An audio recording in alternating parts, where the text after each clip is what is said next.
पिछले दिनों देश की राजधानी में दंगे हुए थे। कई लोग उसके आरोप में जेल में बंद हैं। उमर खालिद, जिनका नाम, आपका नाम एक साथ चर्चा में आया था जेएनयू नारेबाजी कांड को लेकर के। उमर खालिद के समर्थन में एक प्रेस कॉन्फ्रेंस आयोजित की गई जिसमें आपका भी नाम था, लेकिन आप नहीं आए, नदारद रहे। इसको लेकर के काफ़ी सवाल उठे कि क्या कन्हैया किनारा कर रहे हैं उमर खालिद से, क्या ऐसा है और अगर हाँ तो क्यों? नहीं, ऐसा बिल्कुल भी नहीं है। इसके बारे में मैं थोड़ी सी जानकारी और स्पष्ट कर दूं।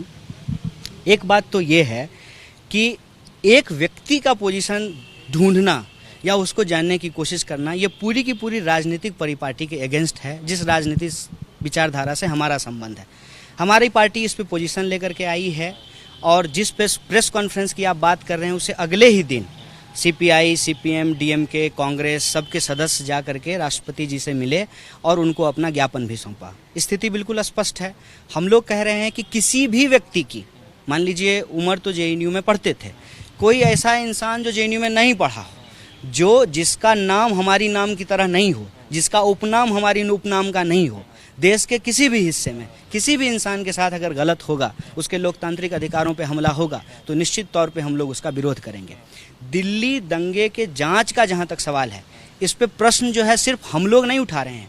बहुत सारी ऐसी इंडिपेंडेंट संस्थाएं हैं, बहुत सारे ऐसे न्यूज़ रिपोर्ट हैं जो उसकी डिस्क्रिपेंसीज पे सवाल उठाया। सबसे बड़ा सवाल यही उठा है कि भाई जो खुलेआम गोली मारने की बात कर रहे हैं, पुलिस की मौजूदगी में बात कर रहे हैं, खुलेआम हथियार लहरा रहे हैं, गोली चला रहे हैं, उन लोगों की गिरफ्तारी नहीं हुई है। और खोज खोज के विद्यार्थियों को, सामाजिक कार्यकर्ताओं को, प्रोफेसरों को और जो मुखर आवाज़ हैं लोकतंत्र के पक्ष में, उनको जो है जेलों में डाला जा रहा है।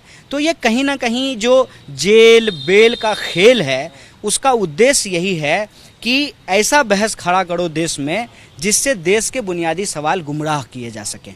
तो इस पे हमारी स्थिति बिल्कुल स्पष्ट है। हम लोग इस तरह की गिरफ्तारी का बिल्कुल समर्थन नहीं करते हैं। जहां तक उस प्रेस कॉन्फ्रेंस का बात है, उसको लेकर के एक मिसकम्युनिकेशन हुआ। और मज़ेदार बात ये देखिए कि मैं आपको बोल रहा हूं, पता नहीं अब इसमें से भी लोग क्या निकालेंगे। एक रिपोर्ट में छाप दिया कि मैं दिल्ली में ही नहीं था, एक रिपोर्ट ने छाप दिया कि मैं अलायंस में जो है बात कर रहा था। तो अब ये मेरा ही दो बयान जो है वो छाप दिया गया बता दीजिए। मैं बिल्कुल दिल्ली में था। उसमें मिसकम्युनिकेशन ये हुआ कि हम कहीं और व्यस्त थे और था कि समय निकाल करके वहाँ आ जाए। दिल्ली हम रहते नहीं हैं। आप मानते हैं कि उमर को फंसाया जा रहा है? देखिए, बात सिर्फ उमर की नहीं है, मैंने बार बार कहा है। पिछले कुछ सालों में हमने ये परिपाटी देखी है।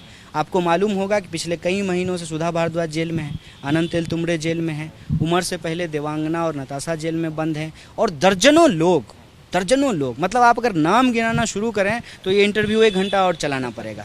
तमाम लोगों को जेलों में बंद कर दिया गया है। अभी कफील खान छूट करके आए हैं कई महीनों के बाद। न्यायालय ने कहा, ये कोर्ट का ऑब्जर्वेशन है, कि यहाँ पे रासुका लगाने का कोई ज़रूरत नहीं था। किसी को भी यूएपीए के अंदर आप बंद कर दे रहे हैं, जबकि जो असली कातिल हैं उनके ऊपर कोई कार्रवाई नहीं की जा रही है। इसमें कोई दो राय नहीं है कि विद्यार्थियों के ऊपर, सामाजिक कार्यकर्ताओं के ऊपर, प्रोफेसरों के ऊपर ये एक दमनात्मक कार्रवाई की जा रही है। और जो भी डिसेंट के वॉइस हैं, चाहे उनका नाम कुछ भी हो, मैं बार बार इस बात पे जोर देना चाहता हूँ, उनका नाम कुछ भी हो, उनका उपनाम कुछ भी हो, उनके साथ ये साजिश रची जा रही है। स्वाभाविक तौर पे जब आप किसी कमज़ोर पृष्ठभूमि से आते हैं, आप किसी कमज़ोर तबके से आते हैं, आप किसी कमज़ोर समुदाय से आते हैं, तो ये दमन की प्रक्रिया और उसकी राशि जो है वो दोगुनी हो जाती है। और ये उमर के केस में भी हुआ।